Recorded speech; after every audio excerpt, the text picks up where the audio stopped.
Bienvenue à cet épisode de La Grande Idée, une série où je reçois des professionnels de l'industrie pour discuter de publicité, communication et de développement professionnel.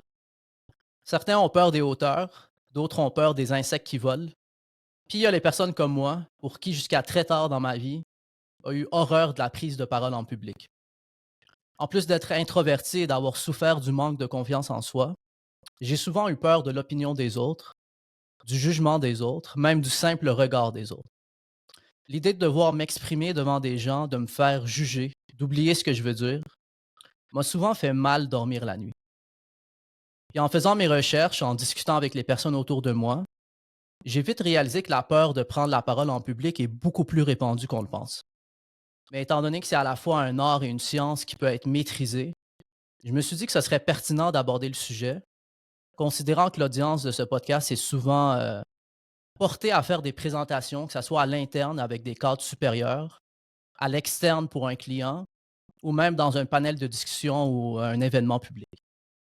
Pour en parler, j'ai le plaisir de recevoir Cindy Royer, ex-journaliste et animatrice à l'antenne de TVA et LCN, formatrice à l'école des dirigeants de HEC Montréal et directrice de la formation chez Flanagan Relations publiques. Cindy, merci d'être avec nous aujourd'hui. Ouais, ça me fait plaisir, Ali. Merci à toi pour l'invitation. Cindy, tu as dédié 15 ans de ta vie à TVA et LCN comme journaliste et animatrice.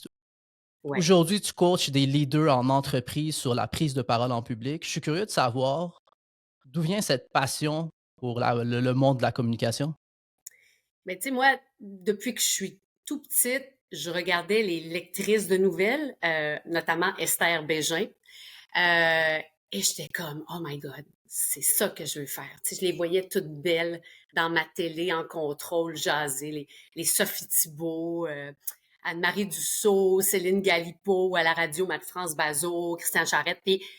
Mais surtout les lectrices de nouvelles. Puis moi, je pensais que c'était ça, être lectrice de nouvelles. C'est que t'es toute belle, t'es assise, tu lis des nouvelles. Et après, j'ai bien compris que c'était pas tout à fait ça, mais c'est ça qui m'a, que c'était plus complexe et beaucoup plus complet.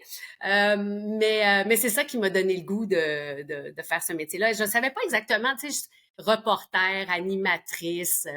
Mon frère est musicien. Rapidement, ça, j'ai compris que ça, c'était pas pour moi. Le théâtre m'attirait. Donc, tu sais, la prise de parole m'a toujours intéressée. Mais tout ça, c'est précisé un petit peu plus tard, là, cégep, université, parcours classique en communication. Puis c'est devenu clair que j'aimais aller à la rencontre des gens. Tu sais, dans le fond, quand tu es journaliste, c'est ça la paye, là, c'est que tu as la chance d'entrer dans des univers auxquels tu n'aurais jamais accès. Tu sais, des scientifiques, des sportifs, des vedettes. Tu sais, j'ai déjà interviewé Shania Twain, qui était mon idole d'adolescence.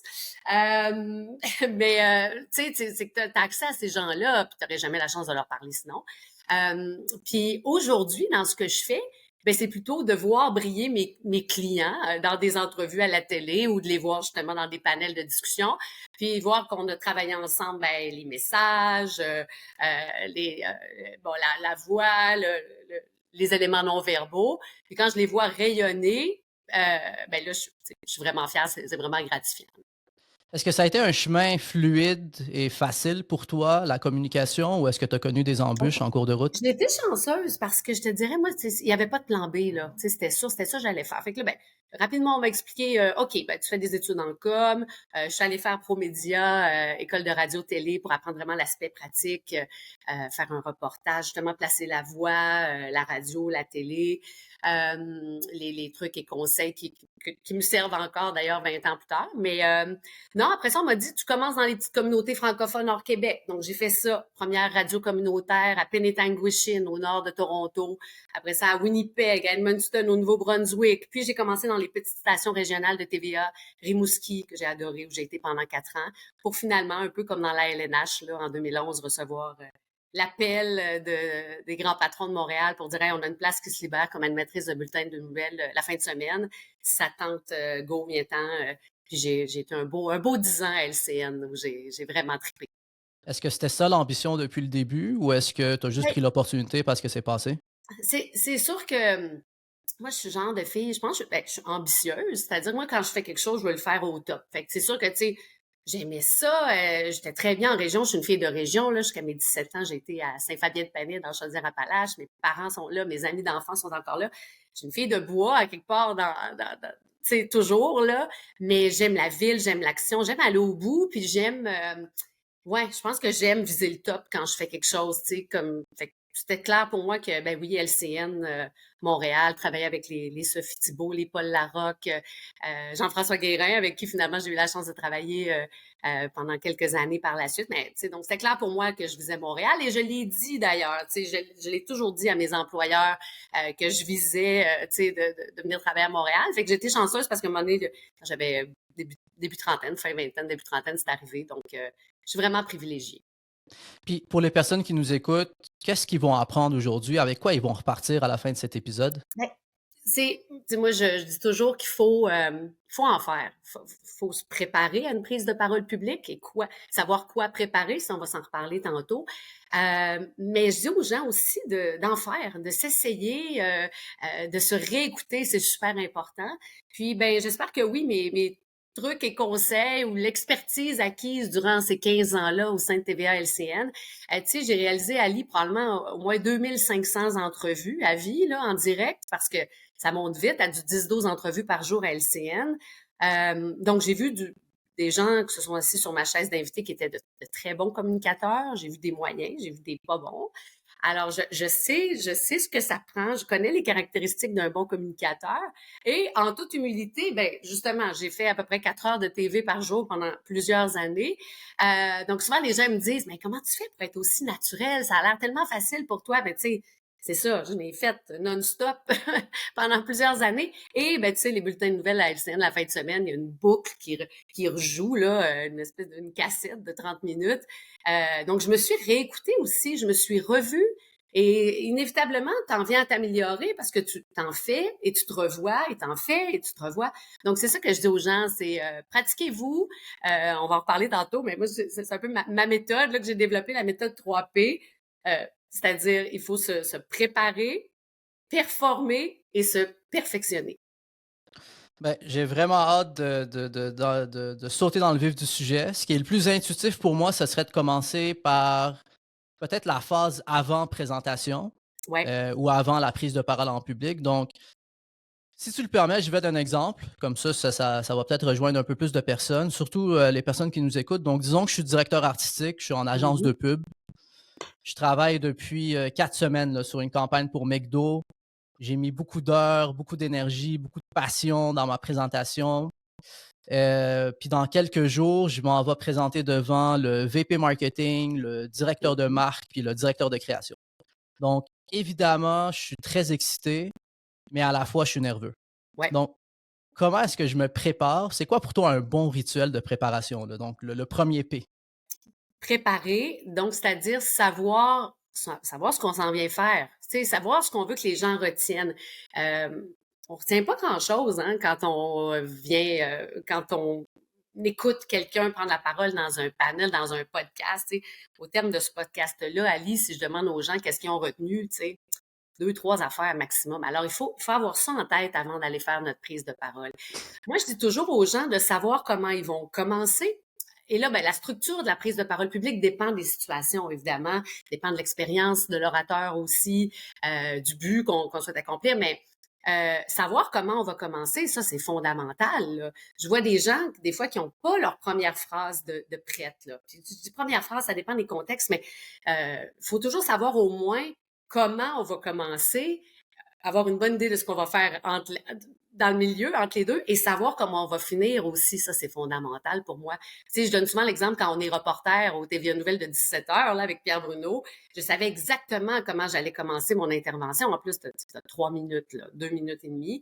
Tu as une bonne idée de ce que tu vas faire au milieu et tu sais exactement comment tu vas finir parce que c'est ce que les gens vont retenir aussi.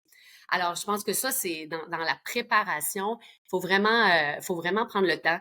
Lire à voix haute, tu sais, dépendamment si les gens se sont préparés un texte tout fait, il faut le lire à voix haute pour voir comment ça sonne.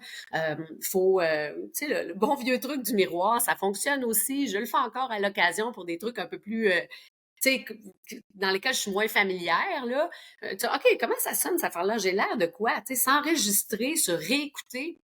Je pense qu'il faut le faire aussi avant une présentation du type de celle que tu viens de décrire. Alors ça, ce serait mon premier P là, pour préparer la prise de parole publique. Ouais. Puis c'est drôle, c'est justement quand on était jeune, on nous disait à l'école de pratiquer devant un miroir. Mais oui, Est-ce que la forme moderne de ça, justement, c'est de se filmer puis de se réécouter? Mais quand on se réécoute, qu'est-ce qu'on regarde? C'est quoi les éléments qu'on devrait auto-analyser? ben, je pense que les gens, des fois, s'en font trop avec l'éthique. Moi, souvent en formation, là, chez Flanagan Relations publiques, les gens ils nous disent, ah, je fais des E, je fais des longueurs, j'aime pas ma voix. Bon, ça, on va régler ça tout de suite. Là, je pense qu'il faut juste s'habituer. Moi, si ça peut vous rassurer, là, ceux et celles qui nous regardent, ça fait 15 ans que je fais ça. Je suis pas particulièrement fan de ma voix. J'aime pas vraiment me revoir non plus, mais il faut le faire parce que c'est ça qui nous permet de voir, premièrement, ben, est-ce que c'est clair? Est-ce que c'est le fun? C'est-tu le fun? C'est-tu intéressant? Qu'est-ce que je dis?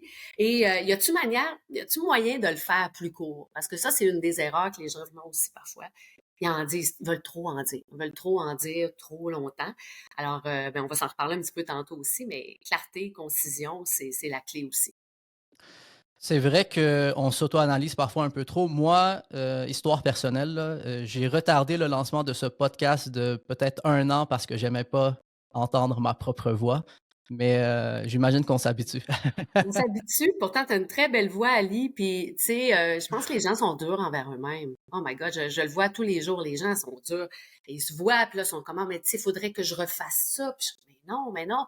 Tu sais, au fond, c'est la confiance, hein, aussi, c'est de savoir, comme je disais tantôt, qu'est-ce que tu t'en viens faire, tu sais. Toi, qu'est-ce qui te passionne? C'est les gens que tu rencontres, c'est de penser aux auditeurs, c'est de penser aux gens de ton industrie qui t'écoutent. Tu sais, quand tu te ramènes à ça aussi, puis évidemment, on est super important quand on est l'animateur ou on est l'invité, là.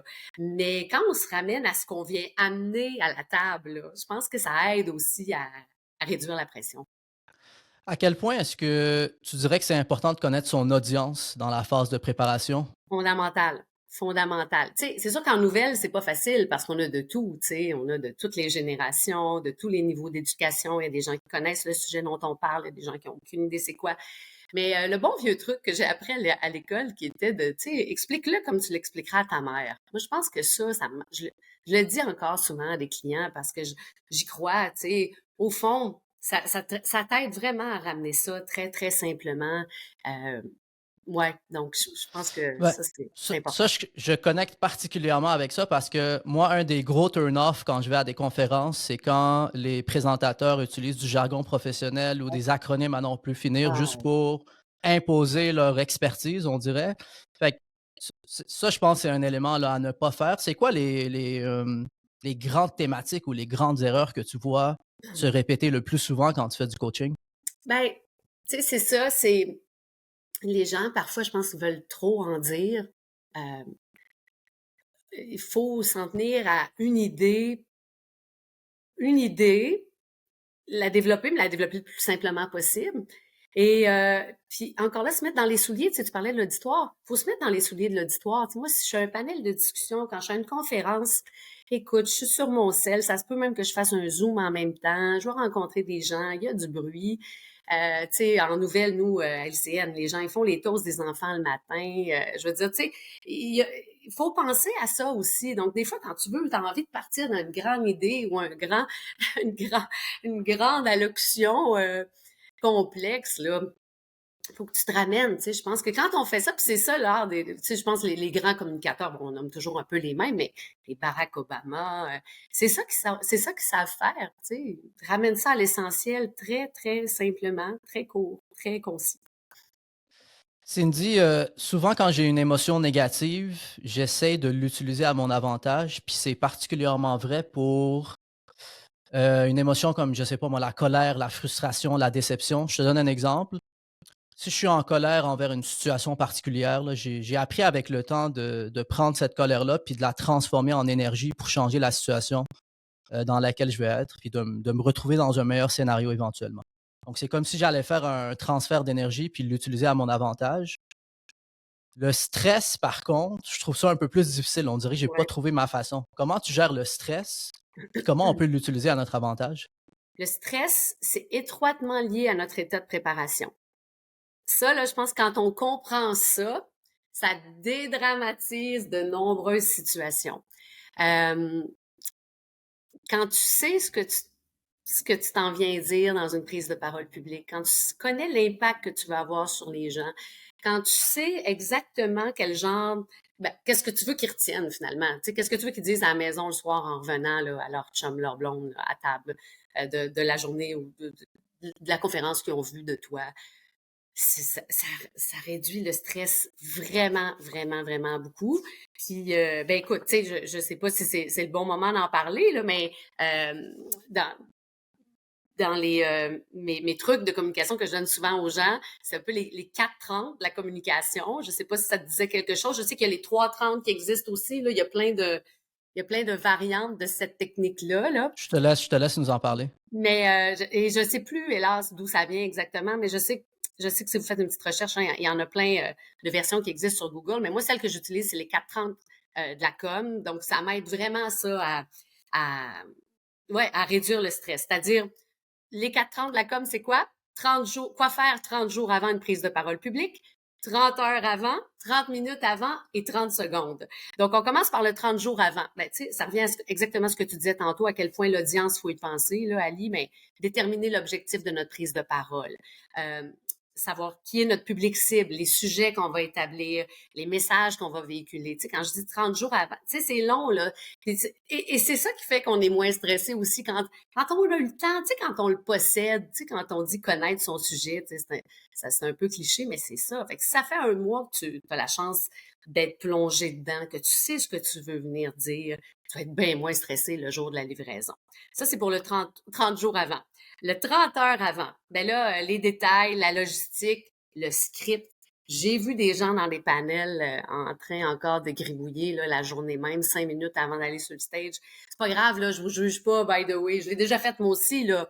Je suis Mais c'est coupable. pas optimal. C'est pas optimal. Pourquoi? Parce que, tu sais, c'est un peu comme un exposé oral, là. Tu sais, quand tu l'as lu la veille chez toi, puis tu dors, tu sais, dormir là-dessus, c'est crucial, dormir là-dessus. Fait que moi, j'y crois vraiment. Je dis toujours aux gens, la veille de votre prise de parole publique, il faut que le script se soit terminé, là. Il faut que tout ça se soit clair pour vous, qu'est-ce que vous allez venir dire le lendemain, pour que la journée même, tu es plus dans un état de détente, de plaisir. Tu sais, là, j'en ai pas assez parlé, Ali, mais une bonne prise de parole publique, c'est avoir du fun. Tu sais, le fun, ça s'entend, ça se voit. Les gens dans l'audience, ils le ressentent. Encore là, les grands communicateurs, ils ont du fun quand ils montent sur scène. Là, tu sais, fait que je pense que quand tu maîtrises ton sujet qui est préparé depuis un mois, que la veille, tu sais exactement ce que tu t'en viens faire, tu peux dormir en paix, tu arrives dans un état, ben, tu es pas mal plus en mesure justement de faire un bon show. 30 minutes avant, un petit moment en silence. Tu sais, quand c'est possible, là, je comprends bien que des fois dans des conférences ou dans des panels, c'est pas possible de le faire, mais tu sais, je pense qu'un 30 minutes avant, un 15 minutes avant, avoir un peu de temps en silence, juste pour se remettre dedans, puis parce que c'est pas vrai, là, à moins d'être un orateur très, très expérimenté, que tu peux passer de être en train de serrer des mains, ah, go, go, go, à aller sur scène, puis être tout à fait en contrôle, tu sais. Je pense que quand on n'en fait pas souvent, il faut se prendre un petit peu de temps pour se remettre dedans. Et le dernier 30 de cette fameuse règle des 4-30, ben, c'est qu'on a 30 secondes pour faire une bonne impression. Puis, tu sais, je pense que les chiffres, c'est moins que ça, même, là. T'en sais peut-être plus que moi là-dessus, mais c'est quoi? 7-8 secondes, là, l'art de faire une première impression, c'est tellement rapide. Puis, c'est pour ça que je dis aux gens, faites ça simple, faites ça court, faites ça concis. Quand vous arrivez sur scène, des phrases courtes, une phrase, une idée, un argument. C'est des vieux trucs, c'est des clichés, mais ça marche parce que c'est ça. En quelques secondes, les gens vont déjà se faire une idée de ah, c'est-tu bon ou c'est pas bon. Puis à l'ère du numérique, du digital, les sources de Ah, distraction sont plus tellement, présentes que jamais. Fait tellement. qu'effectivement, d'être capable de. Nous, on appelle ça le hook là, dans notre industrie, là, d'aller chercher Mhm. l'attention le plus rapidement possible. Sur des plateformes comme TikTok, c'est 2-3 secondes qu'on a maximum. Dans une audience, peut-être une conférence, on a un peu plus de temps. Là. Mais est-ce que l'humour, c'est une bonne stratégie ou est-ce que c'est dangereux? C'est dangereux. C'est dangereux. C'est une très bonne question. Écoute, moi, j'adore. Ok? J'aime ça quand c'est bien maîtrisé. Quand c'est bien maîtrisé, oui.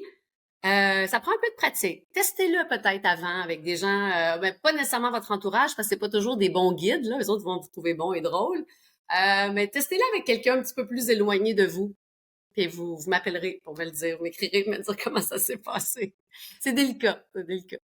Effectivement, moi je l'évite en tout cas. Moi, j'essaie Ouais. de l'éviter le plus possible. Je suis pas encore prêt à ça. Cindy, je te raconte une histoire personnelle. Il y a, je pense 7 8 ans là, avant d'avoir fondé Studio OK, j'étais en agence, on avait une présentation pour Nivea. Je me souviens tellement bien de ce moment. On était dans une grande salle de conférence, environnement très, très corpo. On avait 3 personnes du côté client. Moi, j'étais avec, le VP puis la directrice de compte. Le VP a commencé, il a présenté la stratégie.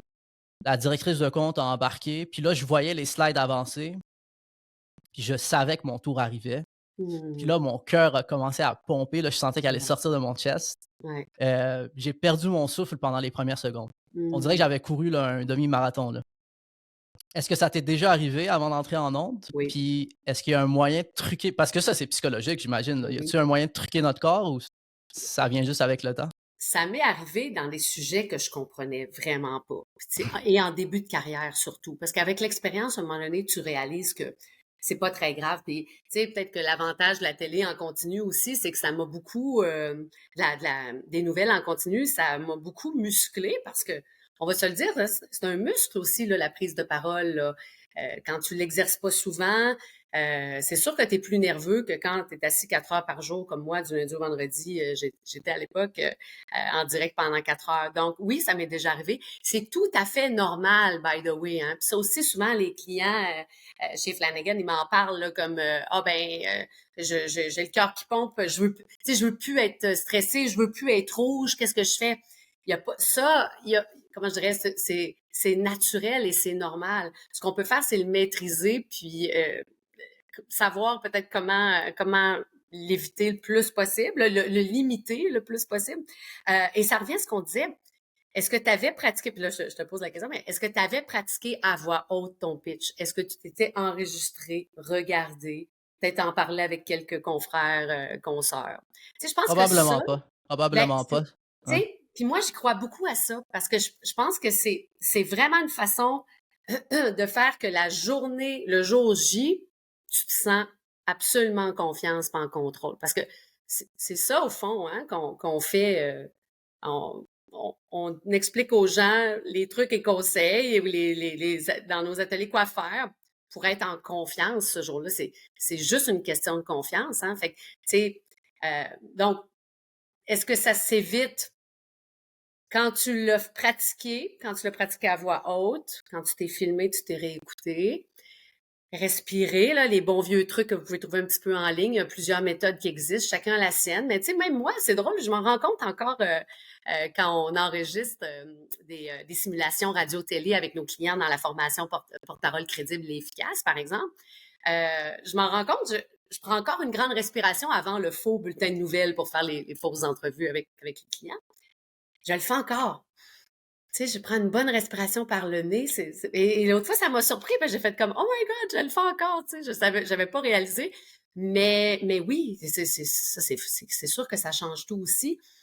Mais tu sais, même si je te dis de respirer, même si je te dis, si tu t'es pas assez pratiqué, si t'es pas tout à fait en confiance dans ton pitch, dans ton texte, tu vas shaker, puis tu vas être nerveux, puis la voix va trembloter. Fait que c'est comme un ensemble de facteurs, là, je te dirais, à considérer. Là. Ceci dit, ça m'est déjà arrivé, et oui, il y a peut-être même des extraits sur YouTube. On va pas les chercher. Mais là, on a parlé du début, on a parlé Ouais, du discours en soi ouais, ou du pitch. ouais. Est-ce qu'il y a une bonne façon de terminer une présentation? Ben, il faut savoir que c'est souvent ce que les gens vont retenir. Hein. Donc, moi, je dis toujours que cette fin de prise de parole publique, si vous allez faire un panel, une conférence, il faut savoir exactement faut la connaître par cœur, celle-là. Tu sais, celle-là, là, pour moi, c'est fondamental. Là. Tu dois savoir exactement comment tu termines parce que c'est là-dessus, les gens, c'est ce que les gens vont retenir le plus souvent. Alors oui, ça, je pense il faut pas se laisser emporter, là, puis jaser, puis ça, je le vois encore parfois dans des événements. Ah, ben, hey, moi, j'ai rien préparé, j'en viens pour jaser. Là, je suis comme, oh boy, OK. Mais et c'est bien correct, là. Tu sais, on s'entend, je veux dire. Il y a des gens qui sont bien contents de ça aussi. Mais si tu veux avoir vraiment une communication clair, efficace, que tu veux qu'il y ait un impact aussi à ce que tu viens de faire, là, tu sais, que ta prise de parole publique ait un impact. La fin, selon moi, oui, c'est crucial. Puis est-ce qu'on joue plus dans le rationnel ou dans l'émotionnel? Bonne question. Ah là, tu vois, ça, je sais pas. Qu'est-ce que toi t'en penses en tant Ben, que moi, c'est je ton te dirais, expertise? moi, j'aime bien commencer mes discours avec une histoire, quelque chose de Mhm. personnel. Mhm. Ça permet de baisser les gardes. Les personnes sentent qu'il y a un humain devant eux, pas un Ouais, robot. ouais. À l'intérieur de mon discours, je suis quelqu'un de très, très pragmatique, puis de tangible et pratique, parce que je veux que les gens repartent avec des éléments pratiques là, qu'ils vont pouvoir appliquer. Puis à la fin, j'aime bien une petite touche émotionnelle, qui est peut-être comme quelque chose, je sais pas moi, une phrase inspirationnelle dont ils vont se rappeler. Puis ça va peut-être faire le lien là, avec moi ou avec le discours que j'ai eu. Fait que je J'aime te ça. dirais, c'est ma J'aime petite ça. formule à moi, mais qui est basée sur absolument rien. Là, c'est pas scientifique. Ah, non, mais tu sais, l'émotion, c'est l'émotion pour retenir, hein. Émotion et retenir une information, c'est étroitement lié, hein. Comme tu sais, en publicité, c'est très utilisé. Alors, je pense que c'est la même chose dans une prise de parole, effectivement. Les fameux Ouais. que j'haïs ça. Là. Moi, quand je me réécoute, il y en a plein. Là. Il y en a beaucoup plus que ce que j'aimerais entendre. Je suis très conscient maintenant, puis j'essaye de les éviter. Est-ce qu'il y a une façon de s'en débarrasser? La préparation, la maîtrise du sujet. Quand tu sais exactement ce dont tu parles, quand tu l'as exercé, il y en a moins. Ceci dit, regarde, tu vois, moi, je te parle, puis j'en fais plein. Puis, tu sais, comme, je pense que les gens, de façon générale, sont trop préoccupés par ça.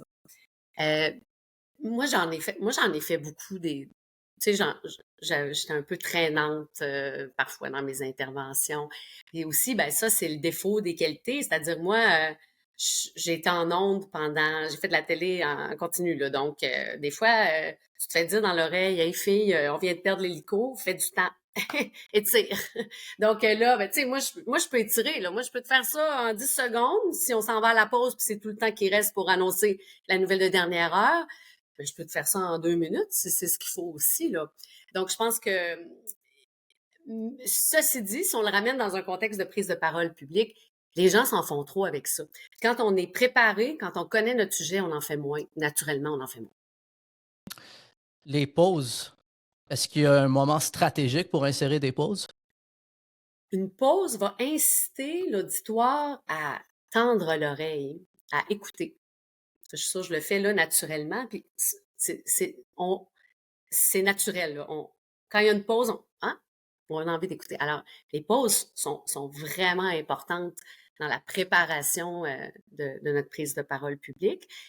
Et ça s'exerce comme dans n'importe quoi. Tu sais, souvent, les gens ont l'impression, hey, c'est long, une seconde. Tu sais, là, je viens d'en faire une petite, là. Ça peut paraître interminable. Mais, puis, tu sais, on parlait tantôt avoir le cœur qui bat moins vite, un petit peu, être moins rouge.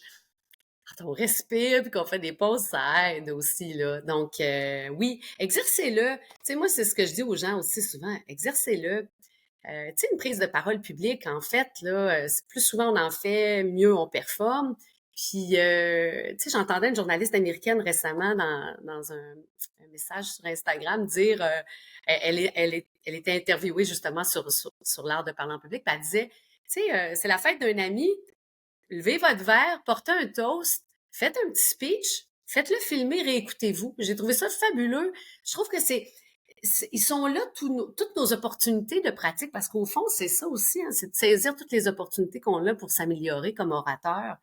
Puis ça en est. Donc, tu sais que je pense que quand on fait ça, euh, inévitablement, on va s'améliorer. Donc ouais, profiter de toutes les opportunités aussi pour en faire, pour être filmé et se réécouter. C'est une bonne idée. C'est une bonne idée. On a parlé beaucoup du contenu.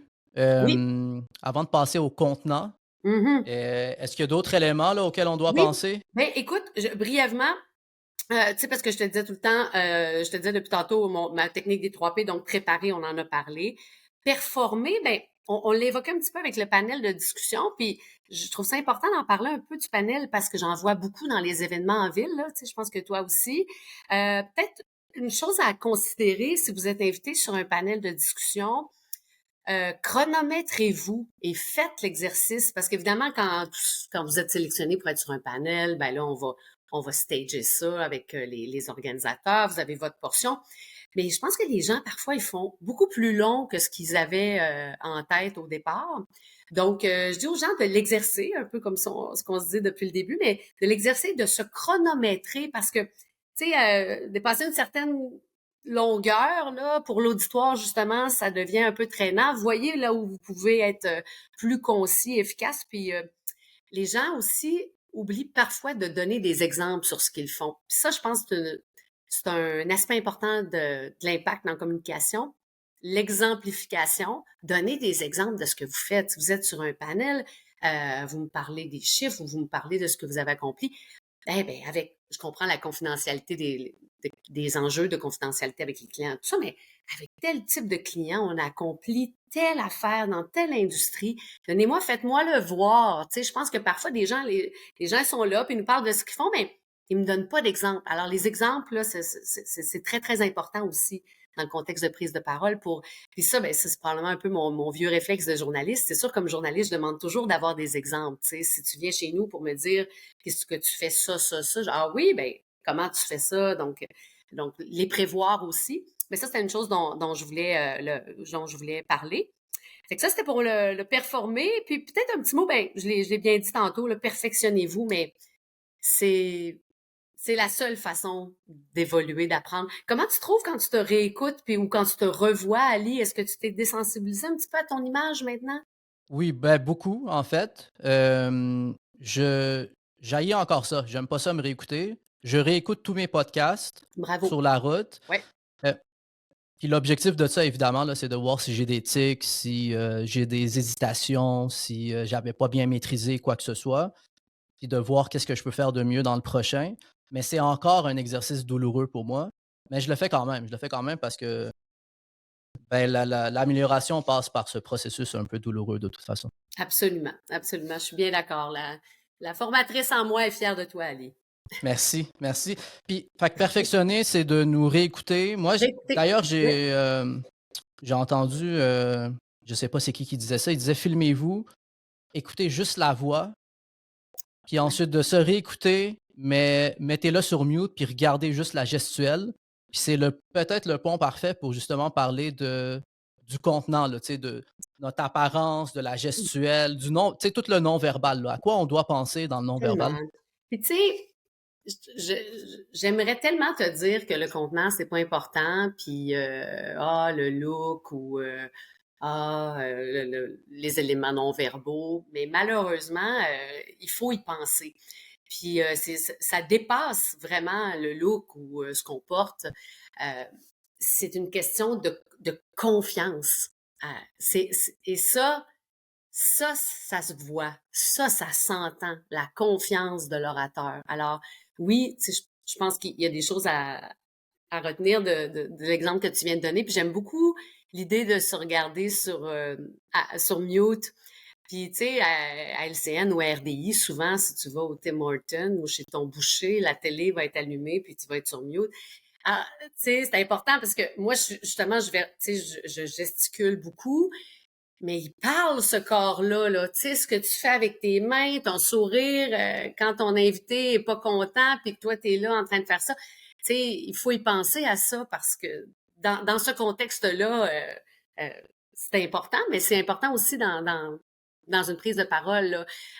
Tu sais, on peut peut-être commencer, ben, regarde, commençons par, quand on parle du contenant, justement, bon, le non-verbal. Alors, les mains, moi, j'aime quand même qu'elles bougent un peu. Tu sais, donc, si vous êtes debout, ben, les mains sont à peu près là. Tu sais, on le voit peut-être moins bien, mais à peu près ici.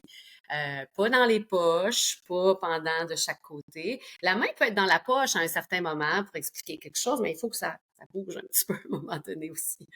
Euh, L'ancrage au sol, ça, je pense que c'est peut-être une chose. Des fois, on voit des gens qui prennent la parole, puis là, whoop, ils sont debout, puis là, le corps se dandine un petit peu à gauche et à droite. Avoir les pieds vraiment bien, bien ancrés au sol, je pense que ça aide aussi, puis ça aide à se sentir, hey, tu sais, je suis content d'être là, je suis là. J'ai des choses à dire, on va avoir du fun, tu sais, fait que je pense que ça part aussi beaucoup, beaucoup des pieds et de l'ancrage au sol. Bon, j'ai parlé des mains, la posture, évidemment, on tente un petit peu d'avoir les épaules vers l'arrière, tu sais, sans virer fou, mais essayer d'avoir ça en tête quand même avant la prise de parole. Puis, au fond, tu sais, souvent, les gens ils nous parlent de ça, comment on fait pour avoir du charisme ou ah, j'aimerais tellement avoir ton aisance, ton naturel, mais ça revient à ce que je disais tantôt. Si tu es préparé, tu sais ce que tu viens faire, tu vas te sentir tellement plus en confiance. Si tu en fais et tu acceptes toutes les prises de parole publiques possibles pour t'exercer, parce que c'est un muscle, il faut l'exercer, tu vas être bon. Puis si tu te perfectionnes en te réécoutant, ben tu vas être bon aussi. Fait que je pense que c'est un peu ce, ce cercle vertueux-là qu'il faut essayer de faire, puis de profiter de chacune des occasions pour en faire, puis de s'améliorer, là. Mais c'est une pratique sérieuse, là. Il y a quand même beaucoup de travail et d'efforts à mettre Oui, si on veut s'améliorer avec le temps parce que oui, il y a tu sais, il faut en faire, mais après ça, comme tu dis, de tout le volet préparation, je pense que c'est une grosse, grosse, grosse partie peut-être que on respecte pas assez parfois, dû peut-être à l'agenda qui est très, très rempli de chaque personne, puis ça, je peux le comprendre. Mais après ça, de se réécouter, de l'analyser, c'est un processus. oui, puis tu sais, je pense qu'on est dans une ère où les leaders, les PDG, les hauts dirigeants, même on reçoit chez nous, chez Flanagan, des propriétaires de start-up. Ils ont tellement à pitcher souvent, aller chercher de l'argent chez les investisseurs. Ils doivent être capables de synthétiser leurs idées, être capables de nous accrocher rapidement. Et j'ai vraiment l'impression, ça c'est quelque chose que j'avais pas prévu là, dans ma réorientation de carrière quand j'ai commencé à travailler avec Steve chez Flanagan.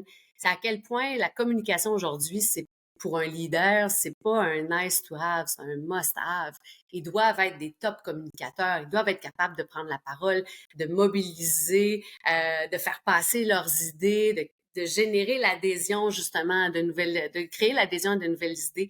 Je pense qu'on est dans une ère où on n'a jamais vu ça, là, tu sais, à ce point-là. Même moi, en début de carrière, on se contentait d'avoir les PR sur nos chaises d'invités à LCN, là, des grandes organisations. Plus maintenant, aujourd'hui, tu vois le PDG, tu vois le responsable qui vient expliquer les décisions. Et ça, je pense que c'est quand même un shift important dans les dernières années qui fait en sorte que pour les dirigeants, pour les leaders, pour les gens qui aspirent à avoir des postes de haut niveau, c'est fondamental d'être capable de bien maîtriser l'art de la com. Puis tu sais, ce qui est encourageant, c'est ça, c'est que ça s'apprend. Tu sais, moi, je le vois toutes les semaines. Je vois les gens s'améliorer en une journée. On fait une journée de formation, puis déjà, oh my God, à la fin, les gens sont contents. Mais c'est comme n'importe quoi, là. Faut avoir tu sais, il faut avoir de l'accompagnement, il faut le faire, il faut se réécouter. Mais c'est dur sur l'ego. Puis tu sais, comme je dis, là, j'ai pas de plaisir, moi non plus, à me réécouter. Alors, rassurez-vous. Puis je renchéris là, c'est vrai ce que tu dis par rapport à l'importance de la communication, surtout avec des plateformes comme LinkedIn, TikTok là, pour certaines audiences aussi, mais chaque personne est rendue un peu sa propre marque. Oui, Puis, puis on a une job de vente. Je veux dire, on a toujours quelque chose à vendre, là, que ça soit une idée, que ça soit un concept, que ça soit un produit, un service, on a toujours quelque chose à vendre. Puis souvent, ben, ça passe par la communication. Juste pour fermer la boucle sur le non-verbal, est-ce que tu analyses aussi le non-verbal de l'audience? Parce que, c'est comme si c'était pas assez de devoir se ouais. connaître et maîtriser son sujet. J'imagine qu'il faut parfois s'ajuster en cours de route ou en cours de présentation là, si on sent qu'on perd notre audience. Tu as tellement raison. Je suis contente que tu parles de ça parce que il faut, oui, être à l'écoute de ce qui se passe. Surtout aujourd'hui, c'est difficile. Hein? Tu sais, les gens, comme je disais tantôt, sont sur leur téléphone cellulaire, sont pas tout à fait là, on n'a plus une grande concentration. Là. Plusieurs études qui le disent. Euh, je regardais Jimmy Kimmel aux Oscars récemment, qui a commencé avec son message d'ouverture, bonjour, bienvenue.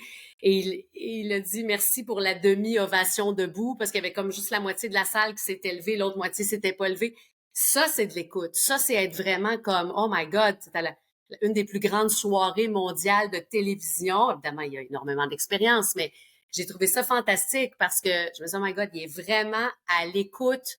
Il regarde ce qui se passe dans la foule et il s'ajuste, comme tu dis, il réagit en conséquence. Tu sais, on joue au hockey, là, tu sais, donc là, il y a eu une passe à la palette, puis go, il y a été, parce que, tu sais, alors oui, il faut absolument s'adapter à l'énergie de la foule, euh, aller chercher des regards. Il y a tout le temps quelqu'un dans la foule qui t'écoute, qui te regarde. Tu sais, j'ai animé un événement l'automne dernier pour BDC devant quelques centaines de personnes dans l'assistance.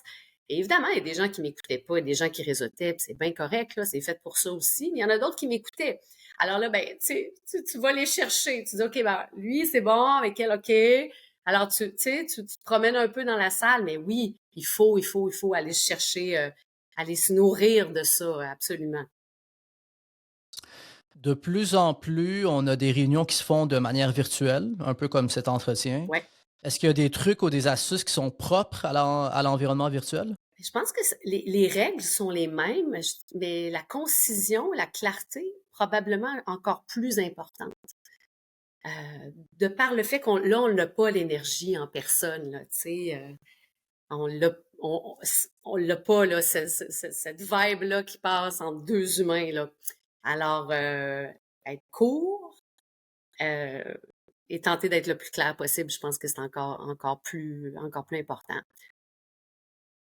Cindy, s'il y a un ou deux éléments là, centraux, de quoi est-ce que tu aimerais que les gens se souviennent de cette conversation? Exercez-vous, préparez, performez, perfectionnez la méthode des 3 P. Faites-en, tu sais, c'est le fun de prendre la parole en public. Puis, tu sais, je donnais l'exemple tantôt de porter un toast à un ami. Ça peut être dans votre entreprise de, tu sais, de cette année, prendre l'initiative d'aller faire justement un speech dans une occasion. Si vous avez des pitchs un peu comme ce que tu m'as décrit dans tes expériences passées, essayez un petit peu les trucs que je vous ai dit, de l'exercer avant, à voix haute, de vous filmer, de vous réécouter. Puis, tu sais, c'est des opportunités de vous faire rayonner, c'est des opportunités de faire rayonner votre organisation. Tu sais, je pense que quand tu le ramènes à ça, puis aussi ce que je disais un petit peu plus tôt, qui pour moi est essentiel aussi, au fond, je pense qu'il faut pas trop se donner d'importance, là. Tu sais, nos nos mots béquilles. Vous êtes là parce que vous avez un message à livrer, vous avez des choses intéressantes à dire. Tu sais, je pense que quand on se ramène à ça, ça enlève la pression beaucoup aussi. Même si, ben oui, on va se le dire, les perceptions sont importantes. Puis, je parlais des éléments non verbaux, tu sais, les vêtements, j'en sais quelque chose là à LCN, les gens, tu sais, je peux te dire que le 3 quarts des commentaires que je recevais des téléspectateurs, c'était pour me parler de mon linge ou de mon rouge à lèvres, là. Ça commence tellement bien une journée, là, à 5h45 du matin, un premier courriel de téléspectatrice. Oh, vous avez l'air fatiguée aujourd'hui, Madame Royer. Mais donc, tu sais, je ferai pas semblant que c'est pas là, c'est là. Mais si vous portez votre meilleur power outfit, vous vous sentez en confiance, vous êtes bien dans vos vêtements, vous savez ce que vous emmenez dire, vous avez du fun. Tu sais, faut s'amuser aussi. Il faut vraiment le voir comme une opportunité de fun, puis de rayonner sur le plan personnel, puis pour l'organisation aussi. Je pense que ça va être gagnant. Ben écoute, dans ce cas-là, moi, tu sais, j'ai retenu les 3 P, mais je vais le transformer. Dans mon cas, je vais ajouter un quatrième P. Fait que préparer, performer, perfectionner et avoir du plaisir. Parce que c'est c'est une J'adore. thématique. Écoute, c'est revenu souvent là, dans ce que tu disais. Fait que Oui, moi, écoute, c'est rendu le 4P pour moi et le 4-30, le 4 x 30. j'adore. C'est ce que je vais retenir. T'as-tu, Cindy, je sais pas moi, une anecdote, quelque chose qui s'est passé pendant ton temps chez LCN, Ben, TVA? je pense que mon meilleur bloopers à vie, c'est un moment où j'étais au grand placement à LCN et j'avais ouvert mon compte Facebook personnel à l'écran et je n'avais pas désactivé les messages, la messagerie qui pop à l'écran. Alors pendant que je suis en direct sur je sais plus quel sujet avec Jean-François Guérin, il y a un petit ours avec un cœur qui apparaît à l'écran et c'était mon papa. Mon père qui m'avait envoyé un petit ours. Et là, Jeff de dire, ah, il y a un petit ours qui vient d'apparaître à l'écran. Je dis, ben oui, c'est mon père. Je vais t'appeler tantôt, papa, je t'aime. Mais je pense, je sais que c'est sur YouTube quelque part, mais je suis très contente de celui-là. Ça a été, c'est un beau moment. Puis, tu sais, j'ai vraiment eu une belle carrière. Je suis vraiment privilégiée d'avoir, tu sais, eu un beau 15 ans au sein de cette grande organisation-là que je respecte beaucoup, avec des artisans formidables. Tu sais, je suis encore en très, très bon terme avec TVA. J'y retourne à l'occasion pour faire des collaborations à l'émission À vos affaires, pour faire justement rayonner des femmes à impact social positif, des femmes entrepreneurs. Puis Tu sais, je parlais, c'est ça, de plaisir, je pense que tant aussi longtemps que je vais avoir ce plaisir-là, d'avoir envie, comme tu disais tantôt, de raconter des histoires, puis je continue de m'améliorer aussi, hein, tu sais, il y a des choses je réécoute, puis je suis comme, ah ben là, j'ai pas fait ça, j'aurais dû faire ça, tu sais, moi aussi, ça m'arrive encore, mais oui, je pense que, tu sais, c'est de rencontrer les gens, puis mettre en valeur des idées ou des personnes qui nous font triper, c'est la plus belle job au monde. Ben, bravo, bravo pour les 15 ans de carrière comme animatrice. Je te souhaite peut-être un 15 ans en coaching aussi. Oui, j'adore ça. Euh, puis écoute, merci pour ton partage de connaissances, d'expertise, parce que, ben, on le disait là, tu sais, à l'ère du digital, la communication a jamais été aussi importante. Puis, euh, l'attention des gens est rendue très, très difficile à capturer, là, tu sais. Puis les leaders ont une pression énorme d'être des communicateurs sans aucun défaut.